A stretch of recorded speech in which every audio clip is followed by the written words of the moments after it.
Good morning, everyone. Thank you for coming to our Sustainable Connecticut Coffee Hour. Today's coffee hour is an informal discussion where you can all share what your towns are doing to respond to the current drought conditions. So Torin, can you just go to the next slide? So just some quick introductions. My name is Nicole Govert, and I'm a program assistant with Sustainable Connecticut. We have a couple other Sustainable Connecticut staff members on the call today. So if they want to introduce themselves now, Torin. Hi, folks. Torin Radatoni here. I'm a program assistant with Sustainable CT. Pleasure to have you here today. Jim. Good morning, everybody. It's Jim Hunt. I'm the communications manager at Sustainable CT. And Mary. I'm Mary Dickerson. I'm the certification program manager here at Sustainable CT. Perfect. Torin, we can go to the next slide, please. Okay, so just to give a little background on the drought in Connecticut, from mid-June to mid-July, Connecticut has experienced lower than normal rainfall, with rain amounts totaling an estimated 1 inch compared to the 4 inches of rain that we typically fall during the same period. The Connecticut Department of Ag has an online drought monitor that allows residents to see and learn about the current drought conditions. Residents can also submit their own experiences and observations with this tool.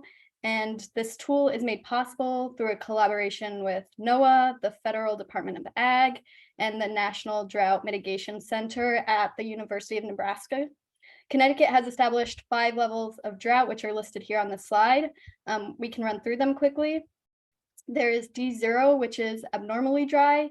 And with that drought level, there's an elevated fire danger, lawns tend to brown, and the growth of crops is stunted. D1 is moderate drought, irrigation increases, honey production and crop yields decrease, and fires increase. D2 is severe drought. With this drought level, cattle can't graze. Specialty crops are impacted with less yield and decreased size. And D3 drought is extreme drought, which is widespread loss of crops, wells are impacted, and there's increased wildlife disease. And then we have the final level, which is D4, exceptional drought. Connecticut has experienced little to no exceptional drought, so there aren't any drought impacts recorded in Connecticut. So in August, this past month, the U.S. Department of Agriculture declared New London and Windham counties as natural disaster areas. Hartford, Middlesex, and Tolland counties are also eligible for consideration for emergency assistance. And as you can see, all of Connecticut is either a D1 or D2, or in either D1 or D2 conditions. So Torin, if you want to go to the next slide. Thank you. Perfect. Thanks. So we're just going to open it up for discussion here with this question, and it's, can you share some of your drought impacts that you have witnessed in your town and counties? Do you see county-wide impacts, or are some areas more greatly impacted than others? So at this point, whoever would like to raise their hand and share their experiences are free to do so, or if you're more comfortable, you can write it in the chat and one of us can read it off.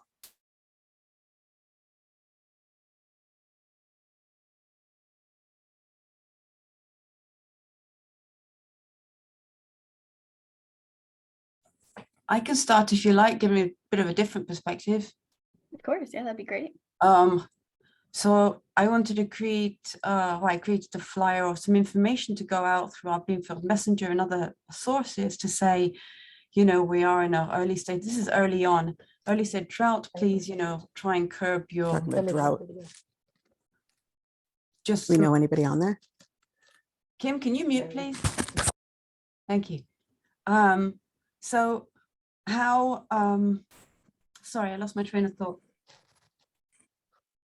Yeah, I was trying to do outreach, try and educate the public just to start thinking about the topic, to start curbing their use in a really sort of invitation kind of way. And then I was told MDC had made it really clear they didn't have a problem, they were fine, they had plenty of water, we didn't need to be asking people to restrict their usage. So that's what I was up against here in Bloomfield, because MDC decided for the 8-member towns or whatever that, no, they didn't want us cutting down our usage. They wanted to continue with their revenues. Then afterwards, when the drought conditions did start getting worse, then they had to say, well, yeah, we do now want you to start slowing down your usage. Anyway. Right. So they were responding to it once it had gotten to a point of no return rather than doing preventative measures. Yeah, Stephanie, if I could jump in, does Bloomfield have 100% municipal water service, or is there anyone on wells? No, we have quite a lot of wells as well. I can't remember the ratio, something like 60-40, I want to say. Yeah. I should know that though. And that's where, you know, the municipal impact comes in, is those people with wells to be reminded of those actions that can be taken to help conserve water and to preserve the integrity of their wells when there's dry periods like that. What a lot of municipalities don't think about is people on wells are still filling pools and they're irrigating, and depending on the aquifer that they're drawing from, that aquifer may be impacted by the drought as well. So I feel for you, because it's a hard balance to try and get the word out, and you feel like you're working against other agencies at the same time. Well, I think the biggest concern here is we had a for-profit that was butting in on education. That's very important. I mean, to be thinking, or to have that even mindset that, oh, we're okay, we've got plenty of water in our reservoirs for our member towns. That's not the collective spirit we really need in Connecticut. We're a small town, we share resources. I felt it was wrong, a wrong message. Thank you. Yeah, absolutely. And I mean, there are other companies in Connecticut, like Aquarian Water Company has issued mandatory water conservation schedules for customers in a number of towns, you know, Darien, East Granby, Fairfield, through October 31st. And Connecticut Water Company has also requested that customers reduce their water usage by 15%. And the New Haven-based Regional Water Authority has requested that customers reduce their usage by 10%. So yeah, it's a little discouraging to have MDC not support that outreach and education. Is there anybody else that would like to share about how their towns or counties have been impacted? Patrice Gillespie here from Wilton. I happen to live right on the town line of Ridgefield, and on a very, very hot day, you know, there was like very low humidity. I was driving along this road, and it parallels a country club with a big golf course. And here it was noon, and the sprinklers were going full blast, you know, spraying areas where they had removed a lot of trees. So now suddenly, instead of forest, there's bare ground, and they're watering like crazy at noon. So I wonder how much of that water actually hit the ground before, you know, most of it may have evaporated. I was so surprised, and I reported it to the Inland Wetlands Commission, thinking that there would be some sort of water conservation plan in place in Ridgefield. And the answer was no. Wilton does not have a water conservation plan. And but I'm seeing that other towns in Fairfield County, for example, do. Is there, can Sustainable Connecticut recommend like a template for a water conservation plan? Mary, do you want to take that one? Sure. We don't have one now, Patrice. What we tend to do as an agency is collect best practices and then recommend those best practices to towns. But we can certainly look at those towns in your region that do have those, and then provide you with a list so that you can consult with other communities in your specific geographic region, and then you can look to them to work together. We tend to really promote partnerships, because one county or one town taking an action isn't really impactful unless the region really undertakes that. So if you want to put your email address in the chat box, I can get you a list. And you're just looking for water conservation plans? Well, yeah, I think that would be, you know, a first step. Yeah, so one of our actions is action 3.6, and it's managed for drought and municipal water use. So we could potentially go through and see some of those submissions. Oh, yeah. And I could see them as well, right? Or maybe they're not posted yet until after the awards. For this Anything year, that has already been scored, you'll be able to see. Things that have been submitted in August for consideration, you'll be able to see in November. But Okay. if an action has been submitted to us, once it's been certified by us and scored and the announcements are made, it becomes public on our website. So you can see everyone's submissions. and under that, there's also if you click on 3.6, there are success stories. So those are stories that we've picked out where we thought towns have done a really great job with that. So that might be a great place for you to start to look and see what other towns are doing. Great, yeah, one other thing that, concerning water, somehow, a new, fracked gas pipeline is being installed in Wilton. The town had no say in the matter, I guess. And so the trenching is happening now along, right along a reservoir, of water that is basically owned by Norwalk. So this fracked gas pipeline plus a big water main are being laid in the same trench, which doesn't seem right to me.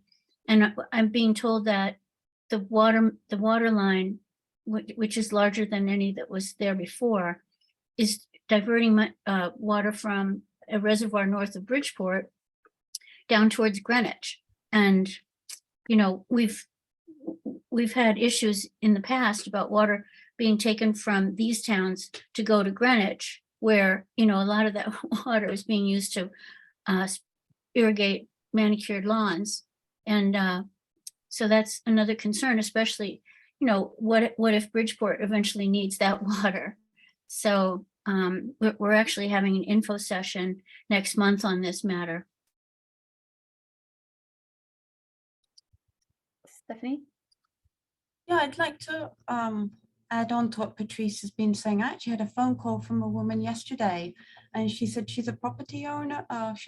She manages 2 properties. I don't know what she meant really, but she was talking about how, you know, do we have anything in town that would limit the way large commercial properties or large, you know, places are irrigated? And we had a whole conversation about this, about, you know, middle of the day, you got sprinkler systems where probably 90% has been evaporated when we're looking at 95-degree weather, and, you know, no sensors on them, so there's sprinkler systems going when we actually do get rain.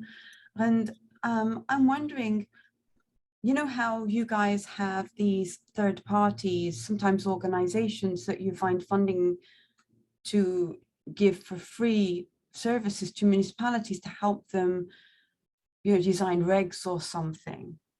And I'm wondering if there's something we can do there. I mean, is this something that would fall under regs? How would that work? You know, irrigation during times of drought. And then, of course, can you then say that you're in a period of drought if your water system is then saying, no, we're fine? So it's like, how do we navigate all that? If what we're trying to do is like what Patrice is talking about here, curbing the willy-nilly sort of irrigation without any thought for where the water's coming from, what it's depleting from, is it even necessary? One of the agencies, Stephanie, that has been doing work in that area, and they've looked at model ordinances for towns, is the American Water Works Association. So Connecticut has a Connecticut section, and it's on the web at CTAWWA. And they started running conferences where they talked about smart sense irrigation, and we're not endorsing any of these products. These are just companies that have come out with systems for irrigation that take into effect weather and rain. And if it's rained, then your irrigation system does not work until it's been arid for the period of time necessary.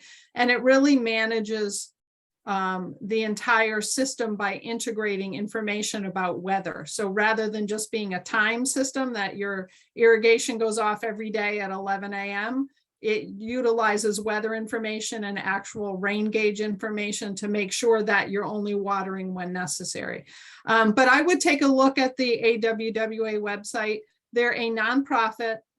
Their purpose is scientific and educational, and they're dedicated to drinking water quality and drinking water supply. So they do have a lot of resources for towns. They run usually 2 conferences a year where they just have what we're doing now. They'll have conversations about issues, and they bring in professionals and industry experts who can give you a little bit of information and guidance. But I do know at one point they were looking at a model ordinance that had to do with sprinklers, and that was geared specifically so that municipalities didn't have to spend that money doing the research. They could look at this ordinance and look to them. So they might be a good resource for more information, and that's kind of beyond Sustainable CT's area of expertise. And I see Torin put a link to that in the chat, so you can access it there. Christine, see your hands up. Hi, yes, my name is Christine, and I'm an environmental planner for the Naugatuck Valley Council of Governments, and I wanted to, I think I thank Stephanie and Patrice for sharing their stories, because I think this hints at how complicated the water planning world is and how many different crossing authorities, like I believe it was Patrice that mentioned going to her Inland Wetlands Commission, which is a great idea, but statutorily, I don't even know if they have the authority to do anything like that, it's very confusing. So I'm going to put 2 links in the chat that I think might be helpful. So we have in Connecticut something called WUCs, which I know is a funny name, but Water Utility Coordinating Committees. There are technically 3 of them: Western, Central, and Eastern. Bloomfield, I'm not very good with geography. I assume would be in the Central WUC probably, but and these are supposed to be, they're supposed to plan for things like this and give best practices to utilities. And they tend to do more things like planning, like when development comes in, reviews of site plans and stuff, but could be worth looking at. And then there's also the State Water Planning Council. We do have a state water plan, and it does have drought information. Again, I don't know how enforceable any of this stuff is. So I guess I just wanted to put that information out there as resources. Again, it's a weird nexus of authorities and recommendations versus enforceable things, but I don't know, that's my 2 cents. I really just came to listen, but hopefully those things are helpful.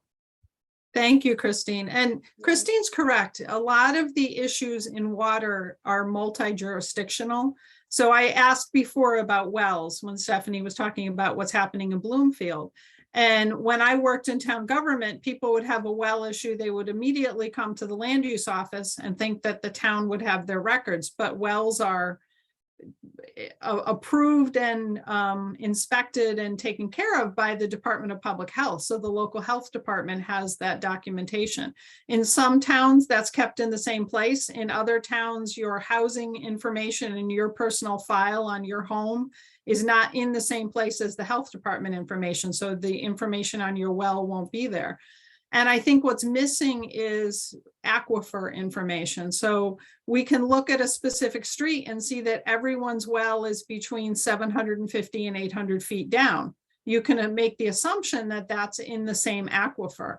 But there really is no aquifer mapping for private wells. So people are finding that they're losing water in a 225-foot well in a moderate drought, while somebody with a 125-foot well is able to maintain water throughout a drought. And so it really becomes difficult for the homeowners. They're on their own. And that's where I think what Stephanie was proposing is an important thing, is to just remind people of the conservation measures they can take, because a lot of people may understand their well and their well pump and have a great well company, but they don't have information about the aquifer where they're pulling their drinking water from, or its abilities or depth, and things change. As new developments come into the neighborhood and begin drawing from that same aquifer, the availability of water can be impacted, and that impact can be small or it can be significant. So there's just, Christine, you're correct. There is just so many agencies that are involved in this. And Nicole asked the question before about impacts from the drought. So I know I live in Portland right along the Connecticut River, and I can see water from my house, and I see water every day, but I also went to our summer concert series concerts this summer and sat on a straw dry lawn. In the past, you know, you sat on a great green lawn and people would bring their picnics and we would watch the summer concerts. And this year, you know, you're worried about people bringing smoking materials. You're worried about where vehicles are parked. Is the sun hitting a mirror on a vehicle and is it shining into the field? And these are kind of concerns that we didn't have at our summer concert series before. So even if it didn't impact people at home, it was impacting the community, and the conversations were being had by people about how dry the field was. And then that would change to, well, what about our orchards in town? How are they doing? How's the corn? And we're a big farm community. We have a cattle farm.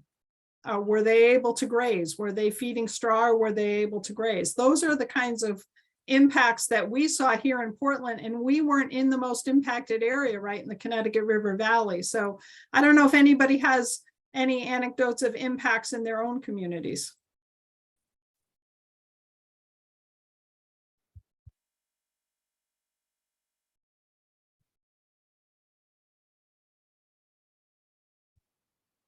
Nicole, you had a town that had put out a list of specific, they were voluntary restrictions, but I think they were kind of common sense. Did you happen to make a slide for those? We did. Torin, if you want to skip ahead to, if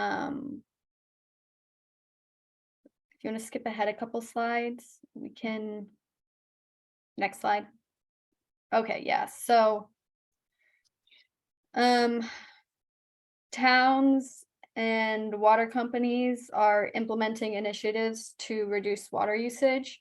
So for example, the town of Weston has published their voluntary measures for residents. They're just simple adjustments, but over time can have really large impacts. Things like what we've touched upon, reducing lawn watering, avoiding open burns near woodlands or bush, avoid running the dishwasher or washing machines only when they're full, taking shorter showers, avoid power washing houses, sidewalks, driveways, and roads, and postponing the planting of new lawns and vegetables. And if lawns do need to be watered, to do it in the evening hours, where, as I think it was Patrice that said, evaporation, you know, at least there's less of a chance for that. So if you want to go to the next slide, Torin, it's just one of the questions is, what are some of the changes you've made in your daily routine or that you've seen within your municipality, and what has been most effective?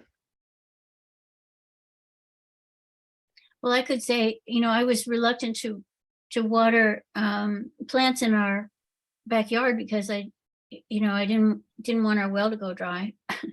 and I've heard other people say the same thing. You know, they watch their plants wither and in some cases die because, you know, they were worried that their wells would go dry. So that was one modification that I felt obliged to make.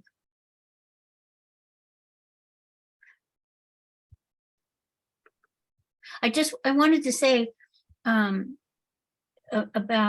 I'm really worried about that. There's a horse rescue stable nearby, and you know, horses that have been abused or are too old to do what they were cut out to do, I guess. They're all, you know, there's probably 30 or 40 horses at this stable, and I'm just wondering, where are they going to get hay, you know, this winter? You know, it can't, a lot of hay used to come for horses used to come from Canada, but I think Canada had droughts too. So it's going to be really tough for people with livestock, I think. Well, and we're going to see those price increases, and it's going to be difficult for them to be able to afford to feed. And rather than feeding through part of the winter, they're going to be feeding through this fall and winter, which just extends the season. It's hard. Stephanie had put a question in here about sinkholes. And due to our soils content in Connecticut, that's not really a concern here. Those tend to happen more. We see them often in Florida, and it's something that happens where you have a limestone type of soil with sand, and the water will erode from that limestone and create the voids, and that's where you see those sinkholes. We primarily are a sandstone area. We have a lot of what they call fanglomerates. So those are prehistoric sort of washout areas that are a combination of small stones and sand. So we're kind of a different, we don't get those void spaces that you get with limestone. So we don't have that as much of as a concern here. My big concern really this summer has been fire danger. And you see the number of, there was one in Middletown close to Route 9. And that's not something that you commonly see, are these types of fires where they start and they just take off because the soils and the grasses are tinder dry. And that was a big concern, I think, for a lot of people that live near areas where the forests were dry. And it's something that we don't normally have to think about as a, you know, this part of the country. And we see it happening out west, and we see it in California and the western states, and we don't really think about it. So I guess the question is that something that's in our future? Is it going to become a more commonplace experience for us as the climate continues to change? I think though it isn't just about the soil content. First of all, I think I can't remember where I heard the sinkhole happened. We're like, really? That's where they had a sinkhole?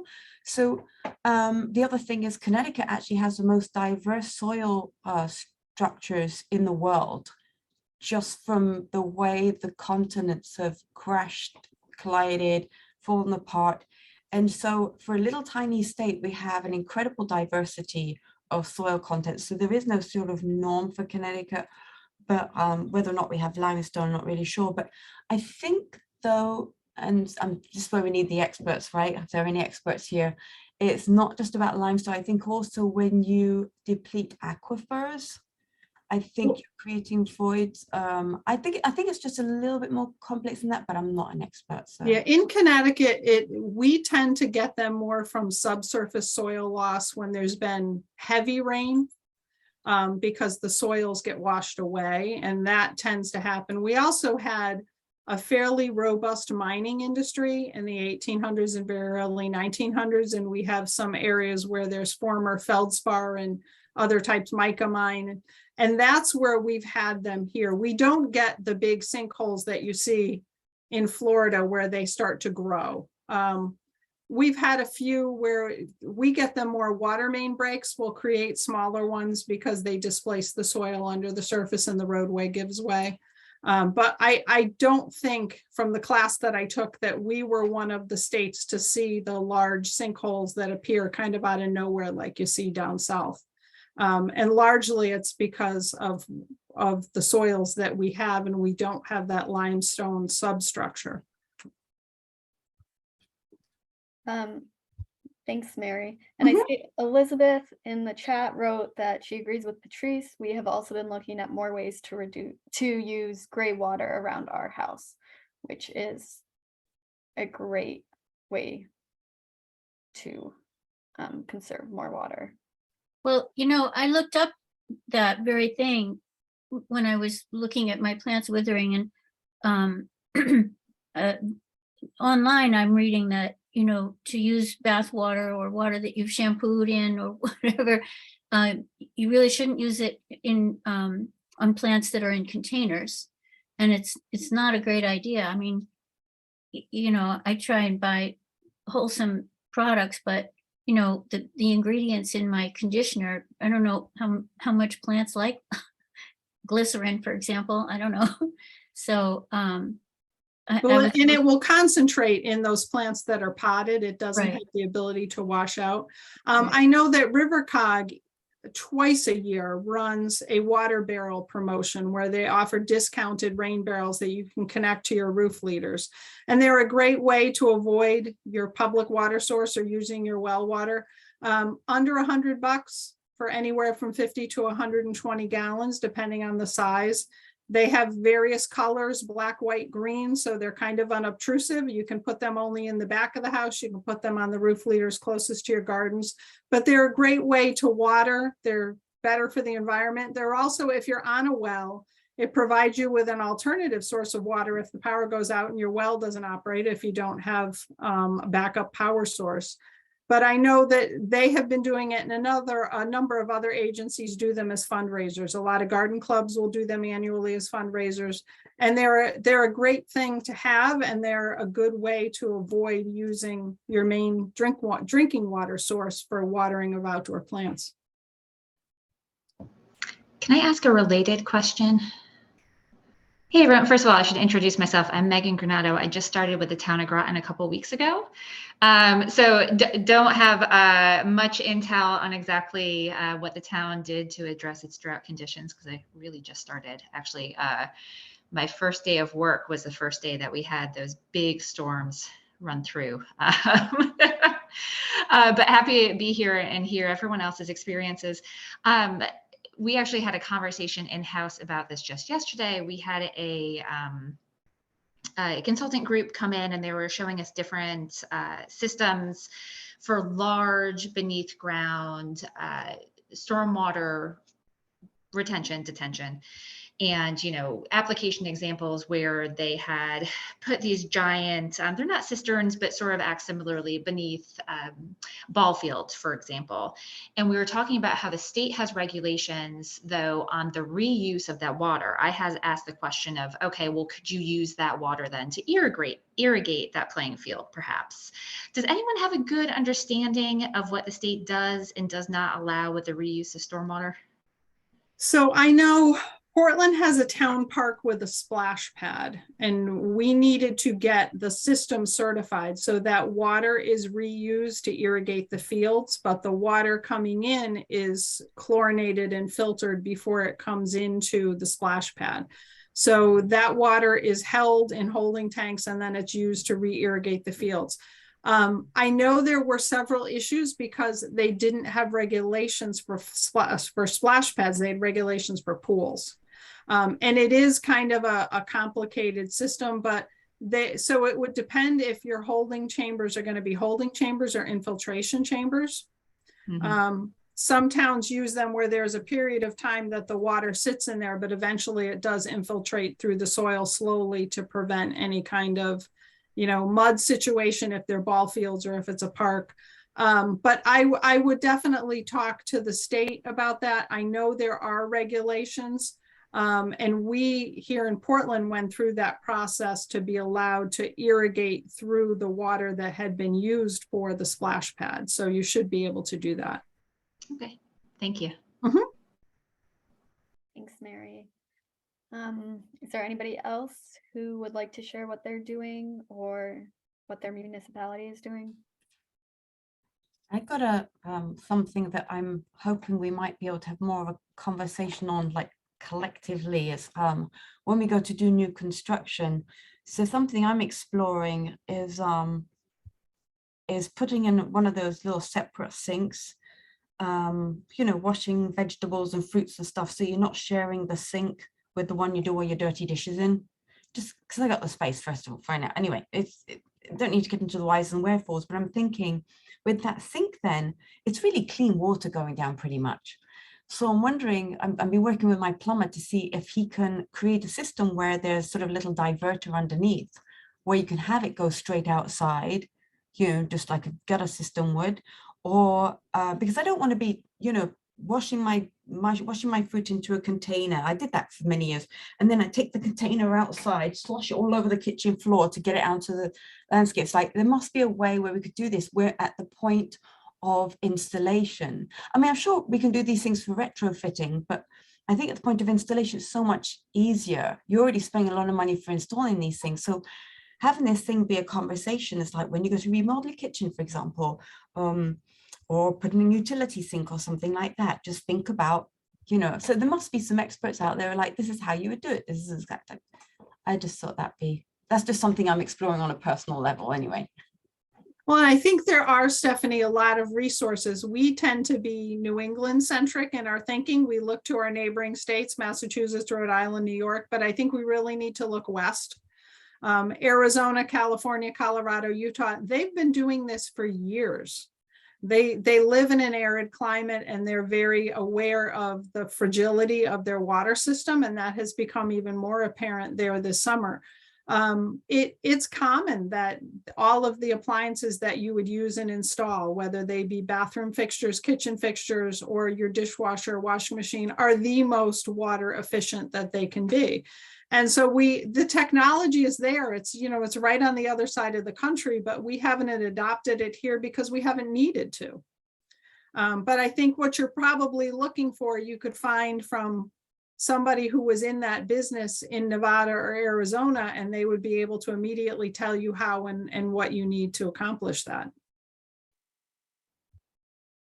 Yeah, Yeah, the grey water systems. Yeah. Or even just when they go to do, but even without us having to go through drought conditions, years ago, we were even talking here in New England about how, and I think some of the LEED certified buildings is an option they can do is like capturing the water from the air conditioning systems to feed the toilets, and even sinks, washing the sinks and filling the toilet tanks. But of course, people get into it's like, oh, why is the water in the toilet tank not clear? Well, it's flushing a toilet. That's where education comes in, right? And I think where did I stop off? I was on my way down to New Jersey, I think, and I stopped off in one of those rest centers, and it had signs saying, the water's brown because it's not clean like water. It's just water that's been reused from some other system anyway. It just hasn't been. And so I don't know. Yeah, I think, the hope is, well, not the hope, but as we're having these more severe weather events, and we're experiencing more severe droughts, it would sorry, it would, this is the way that people should be thinking is what can we do now that helps with, what's happening in the future. There was a couple weeks ago, I was in Manchester with the Nature Conservancy doing a community resilience building workshop. And what Manchester was talking a lot about was that we need to start looking at water now as we should have been looking at waste management. Because we're in right now with waste management, we're in kind of a dire situation. Our landfills are full. We're at this critical point where we're like, what do we do? We need to, we should have been looking back 10 years at 10 years ago being, what should we do 10 years are going to hit this critical point. So they're saying we should start looking at water usage, water storage at that point now of being in 10 years, where are we going to be? Which I thought was a really interesting point. We actually need a much more holistic look than even that, because even years ago, they were anticipating that wet places would become wetter, dry places would become drier. Last year, we saw that because Connecticut is technically a wet place, so we were supposed to be seeing just wetter and wetter. And last year, we absolutely saw that. We saw 500-year water events that, so do we plan for now flooding when we usually wouldn't have flooding, or do we plan for droughts? So we actually need a much more holistic look than even that about just droughts or flooding, because we now need structures and systems that really can take the full gamut. And it makes it even more complicated for us. The West has had to try and navigate around just drier and drier conditions. Every now and again, they will have complete downfalls and a little bit of flooding. So California's seen some of that recently, but we don't really know which direction we're going in anymore. Those models, I don't know about you guys, but I've always felt those models really weren't super useful. First of all, they're looking way too out into the future. What does it matter what happens in 2040? We don't even really know what's happening in 2025. So, the models, I think we need to be taken with a pinch of salt. This is just one very good example of how Connecticut, that was supposed to be getting wetter and wetter, has not. It's been seen enormous drought over the last 15 years.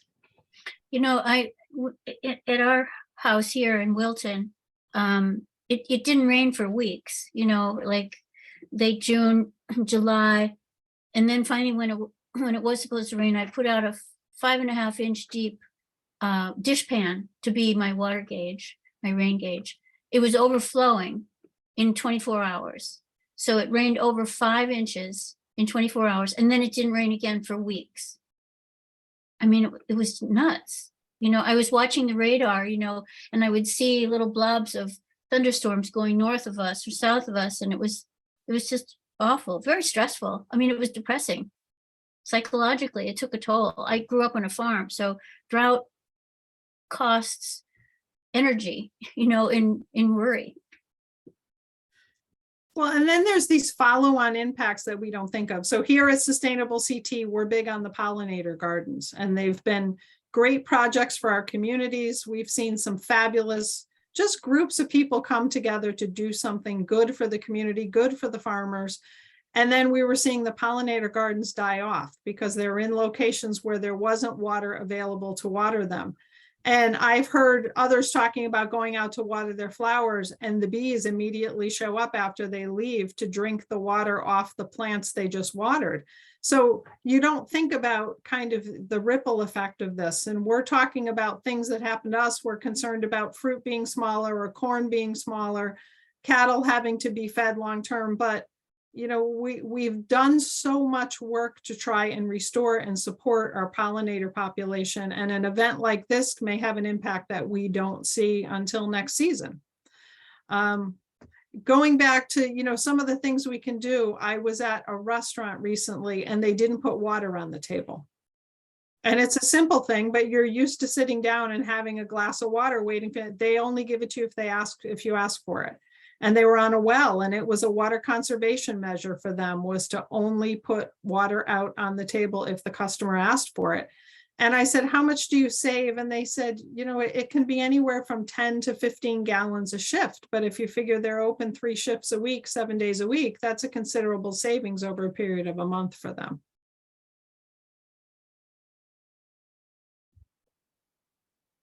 As long as we're talking about restaurants and stuff, another really good long-term practice is to eat vegetarian when you can.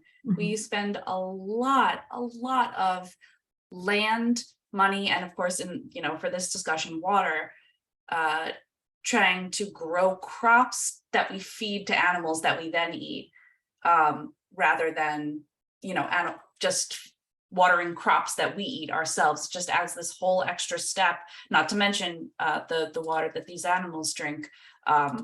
Being vegetarian or vegan is so good for the environment in so many ways, but the water conservation part of it is undeniable. And another very unsexy, unfun thing to talk about is, if it's yellow, leave it mellow. If it's brown, flush it down. I know it's gross, but it really is a thing that, and I don't know if you guys have seen these, like the dual button toilets that have like that should be a norm. That should be in every single household, in every single business.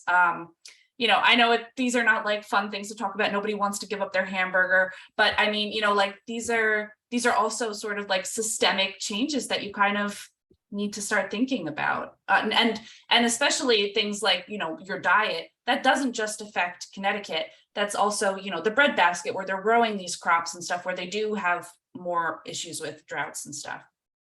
I don't think there's a one size fits all. I think that when it comes to changing out your toilet, I've had to think about this many times. And in the end, you know, I did change out a toilet that was working perfectly fine. It wasn't even a large tank, but my mum's older and she used the bathroom a lot, and I can't, you know, she has memory issues, so she's not going to remember to not flush it every time. So in the end, I did wind up changing out the toilet to a 1.2 gallon tank, but that toilet has to go somewhere. So we got to remember that we can't just look at these things as like, oh, here's a solution, let's change out all the toilets.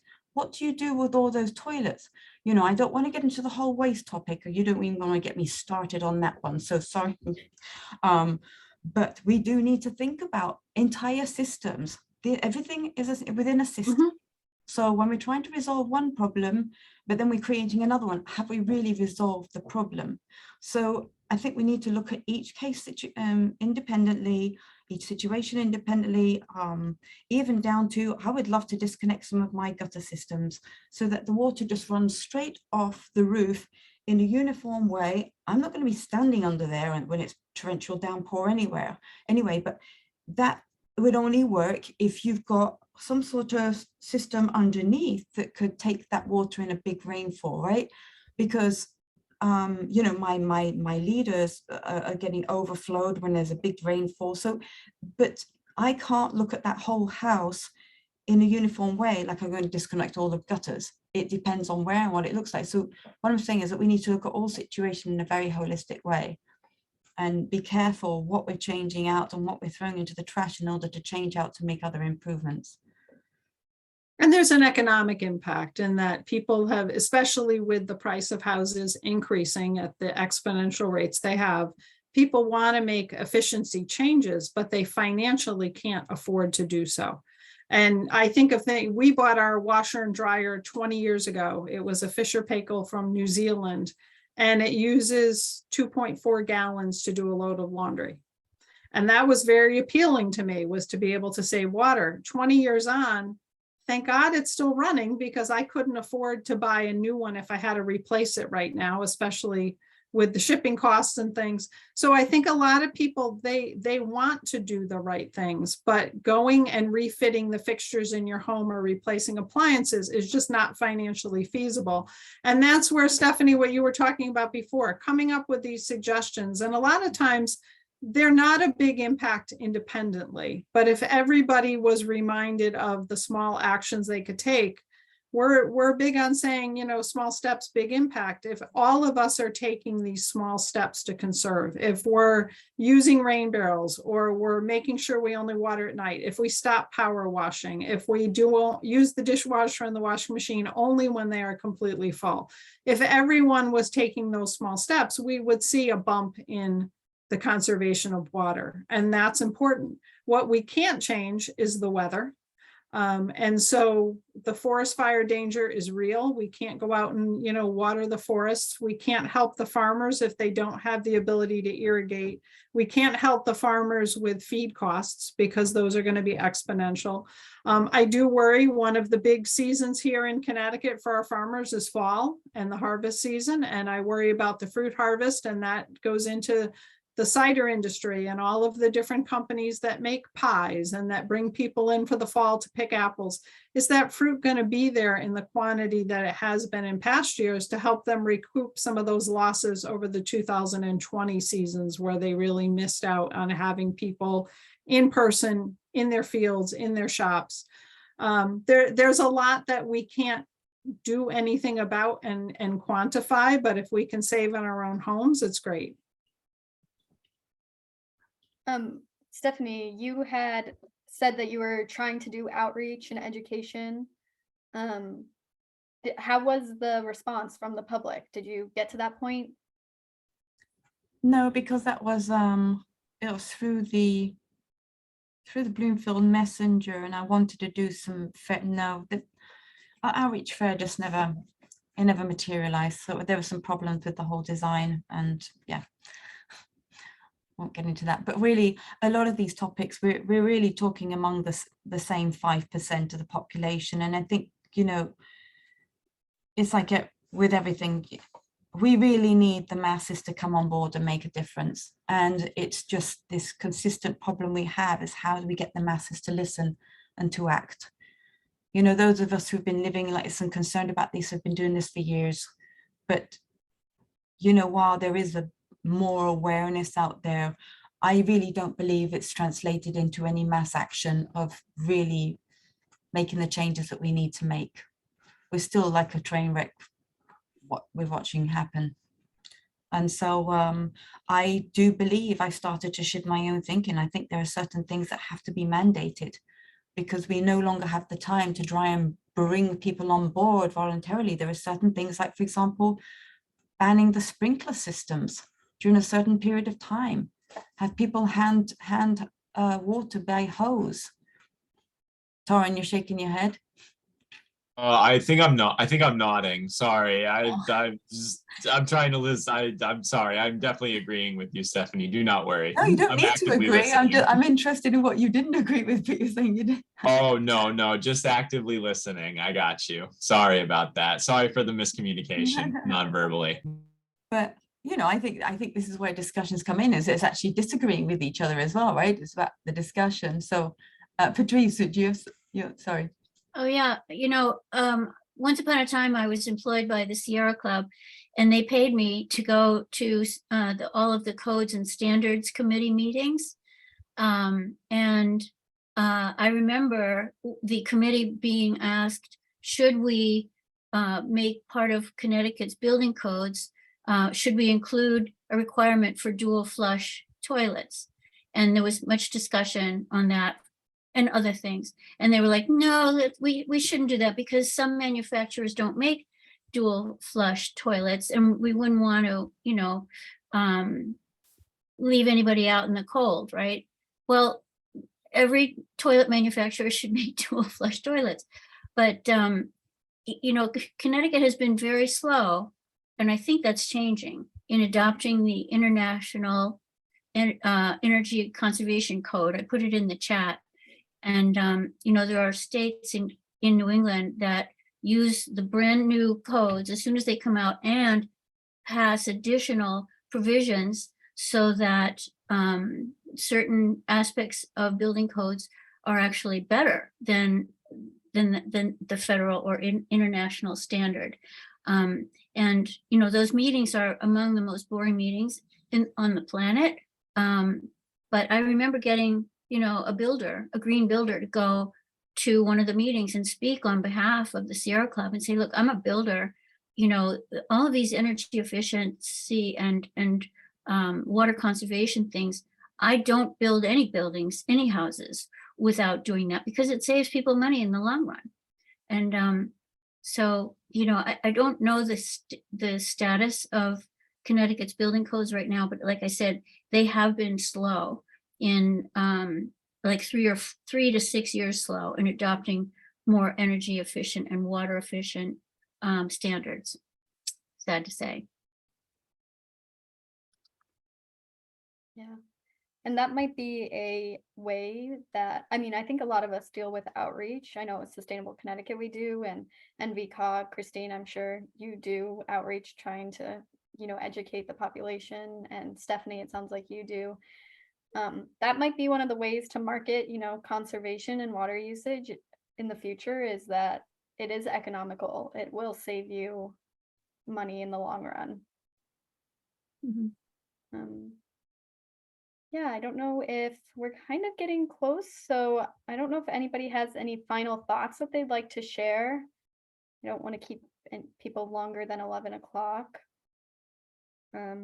I think we shouldn't be afraid of certain mandates we want to implement. I think what Patrice had shared is really important. Yeah, we do miss opportunities, and there can be long-term losses from those missed opportunities. Years ago, New York City banned waste garbage disposal units in the sinks. And, I think with education, to justify why you make these mandates, that it really is for the greater good, literally for the greater good, for people's good. I think if they can understand, it's an opportunity for them to become part of the solution. But I really do believe we have to start with some mandates. New York had to implement that. They have a separate water system like no other in the country. And, and I think if we had the water companies involved, they would probably be for this as well. Let's stop stuffing this stuff down the drain. It should be composted. Back to waste again. Let's not do that. It always leads back to waste.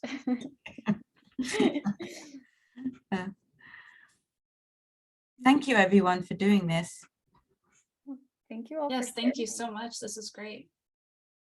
Well, hopefully we'll bring this back to Kate Richards, who is our action specialist, and she reviews all of our actions and programming. And it may be something that we can do future events on and kind of develop a direction and an application for how we can create programming to encourage more, not just water conservation, but more involvement. And I think you're correct. Unless we have a groundswell of support from the community, we can regulate everything under the sun, but the fixtures that are grandfathered and the appliances that are grandfathered are not going to change. We need people to change their habits. And so we need to find the best way to go about encouraging that. Yeah. All right, so I think we'll wrap it up there. Thank you guys all for coming and, sharing your experiences, your thoughts. If you have any questions, as always, feel free to reach out to us. That's just at info@sustainablect.org. And yeah, hope you enjoy the rest of your Friday and your weekend. Thanks, everybody. Take care, everybody. Bye, Thank you. Christine. Bye, take care.